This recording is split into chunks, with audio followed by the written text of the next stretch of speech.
Жим лежа не король груди. Да, он работает. Да, на нем можно построить большую грудь.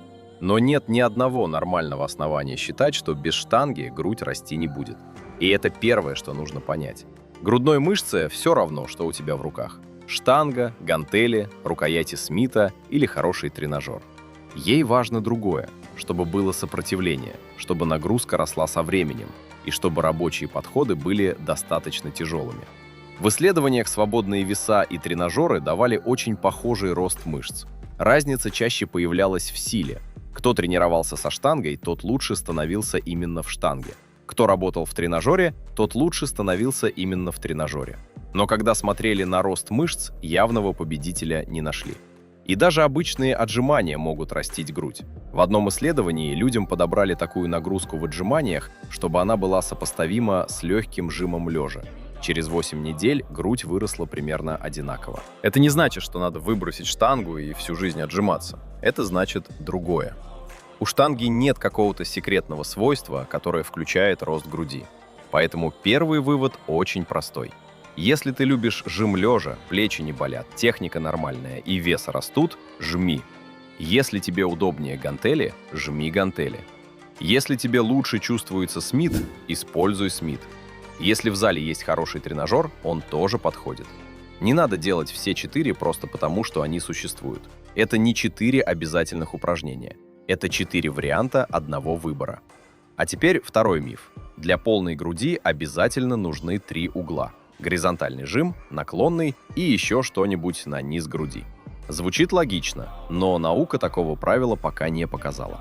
Было исследование, где людей разделили на 3 группы. Одна делала горизонтальный жим, вторая наклонный, третья и тот, и другой. После 8 недель разница появилась только в одной измеренной области груди. Наклонный жим там дал больше роста верхней части, но комбинация 2 жимов не оказалась лучше всего. То есть само по себе добавление еще одного угла не превратило программу в суперпрограмму. Это важный момент. Я не говорю, что разные углы бесполезны, наоборот. Угол может менять акцент. Если тебе особенно важен верх груди, умеренный наклон имеет смысл. Но вот что интересно, ты наверняка слышал, 30 градусов – идеальный угол для верха груди. Тоже не совсем так. 30 градусов хорошо показали себя в исследовании, где измеряли работу мышц прямо во время упражнения. Но это не исследование роста мышц. А в исследовании, где люди реально тренировались несколько недель и измеряли изменения груди, наклон был около 44 градусов. Поэтому наука не выдала нам магическое число. Не существует священных 30 градусов. Есть просто разумный, умеренный наклон. И если ты на нем удобно жмешь и можешь прогрессировать, этого уже достаточно. И еще важнее. Верх груди – это не отдельная мышца, которую надо тренировать отдельной программой. Мы можем немного менять акцент, но идея, что тебе обязательно нужен горизонтальный жим, потом наклонный, потом отрицательный угол, иначе часть груди останется недокачанной, доказательств под собой пока не имеет. Теперь сведение. Бабочка, кроссовер, разводка. Здесь тоже начинается фанатизм. Одни говорят «жим база», все остальное «памп». Другие говорят наоборот. Жим не может полностью свести руки, значит без бабочки грудь нормально не вырастет. И вот здесь наука дает очень полезный ответ. Сведения работают. В свежем исследовании люди 12 недель делали пек-дек, обычную бабочку. И у них выросла и верхняя, и основная часть большой грудной мышцы. То есть бабочка – это не просто легкая косметика ради минутного пампа, а полноценный инструмент для роста мышц. И да, она вполне способна растить грудь. Но дальше начинается самое интересное. Никто пока нормально не доказал, что если ты уже хорошо жмешь, то добавление бабочки обязательно даст тебе больше роста, чем такой же разумный объем жимов. То есть, сведения работают? Да. Сведения обязательны? Нет доказательств. И это огромная разница. Поэтому я бы относился к ним просто. Нужен дополнительный объем на грудь? Не хочется, чтобы трицепс ограничивал каждый подход. Хочется еще одного удобного упражнения. Бабочка или кроссовер – отличный вариант. Но делать 3 разных сведения за одну тренировку только потому, что одно идет сверху, второе снизу, а третье по центру, совсем не обязательно. Теперь про гантели и глубокое растяжение. Очень популярный аргумент звучит так. Гантели лучше штанги, потому что можно опустить их ниже и сильнее растянуть грудь. Звучит правдоподобно. И вообще, большая комфортная амплитуда – хорошая идея. Но именно для груди нет нормального доказательства, что более глубокий жим гантели растит ее сильнее жима штанги, только из-за этой дополнительной растяжки. Большая часть исследований про работу мышцы в растянутом положении вообще сделана на ногах и руках, не на груди. Поэтому правильный вывод не такой: чем глубже, тем больше мышцы, а такой: работай в большой комфортной амплитуде, которую ты контролируешь. Не обрезай движение без причины. Но и не пытайся любой ценой прогнуть локти как можно ниже ради какого-то мифического растяжения. Особенно если плечи уже начинают говорить тебе, что им это не нравится. Теперь вопрос, который задают почти всегда. Сколько упражнений вообще нужно на грудь? 2, 3, 4? Вот тут смешно. Если прямая связь между общим объемом нагрузки и мышечным ростом научно доказана, то оптимальное количество упражнений в программе до сих пор остается предметом дискуссий. Нет нормального исследования, которое доказало бы: одно упражнение – мало, 2 – нормально, 3 – идеально. Такого числа нет. А вот по количеству рабочих подходов данных гораздо больше. В среднем больше недельных подходов дает больше роста, но с каждым следующим подходом отдача становится меньше. То есть 5 дополнительных подходов не дадут тебе в 2 раза больше мышц. Но если один человек делает очень мало работы, а второй постепенно добавляет нормальный объем, второй в среднем получает больше роста.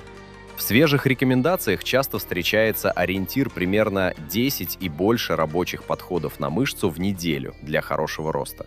Но ради бога, не создавайте вокруг этой цифры очередной холивар.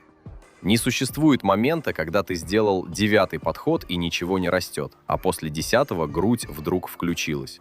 Это просто примерный ориентир. Кому-то хватает меньше, кому-то нужно больше. Особенно если человек уже давно тренируется, и вот здесь все становится проще. Тебе не надо набивать тренировку упражнениями. Тебе надо набрать нормальный недельный объем хорошими подходами. Можно сделать его 2 упражнениями, можно 3. Главное, чтобы упражнения не мешали друг другу, и ты мог нормально прогрессировать. Теперь самое вкусное. Нужно ли каждый подход делать до отказа? Нет, это уже проверяли много раз. Когда сравнивали тренировки до полного отказа и остановку немного раньше, явного преимущества отказа для роста мышц не нашли. Но есть важная деталь. Это не значит, что можно закончить подход тогда, когда еще осталось 10 легких повторов. Сет должен быть тяжелым. Ты должен подойти достаточно близко к моменту, когда следующее повторение уже дается очень тяжело. А вот обязательно застревать под штангой в каждом подходе нет. Отказ – инструмент, не закон. И здесь идеально вспоминается Майк Менцер. Он мог оставить на грудь буквально пару очень тяжелых рабочих подходов. Максимальная интенсивность, минимум объема, rest pause, отказ. И на фоне людей, которые делали по 20 подходов, это выглядело очень эффектно. Но современные данные не показывают, что rest pause или экстремально низкий объем дают больше роста, чем обычная нормальная программа. Rest pause работает, но при сопоставимом объеме он обычно дает примерно такой же рост. Поэтому у Менцера я бы забрал не цифру и не идею, что всем нужны 2 подхода. Я бы забрал вопрос: зачем тебе следующий подход? И еще важнее, зачем тебе следующее упражнение? Если ответ «потому что после жима штанги я всегда делаю гантели, потом Смит, потом Хаммер, потом бабочку, потом 2 кроссовера», это не причина. И теперь собираем все по полкам. Первое. Выбери один основной жим. Штанга, гантели, Смит, тренажер. Тот вариант, в котором тебе удобно, ничего не болит, и ты можешь постепенно становиться сильнее. Второе. Если верх груди для тебя особенно важен, попробуй умеренный наклон. Но не ищи магический градус. Третье. Если нужен дополнительный объем, добавь бабочку или кроссовер. Они работают. Просто они не обязательная галочка. Четвертое. Следи не за количеством упражнений, а за количеством хороших рабочих подходов за неделю. Пятое. Тренируйся тяжело и достаточно близко к отказу, но не считай, что каждое повторение должно закончиться борьбой за жизнь. И самое главное. Для груди нет одного обязательного упражнения. Нет короля, нет священной штанги, нет магических 30 градусов и нет обязательного набора из 5 движений. Есть хорошие упражнения, есть твои цели, есть твои плечи, есть оборудование, которое у тебя доступно, и есть прогресс. Поэтому не коллекционируй упражнения, научись их выбирать. Ну и теперь ваша очередь. Что разобрать следующим, чтобы вы, наконец, перестали искать ответы по 10 роликам? Спина, плечи или бицепс? Пишите в комментариях. Будем дальше раскладывать качалку по полкам.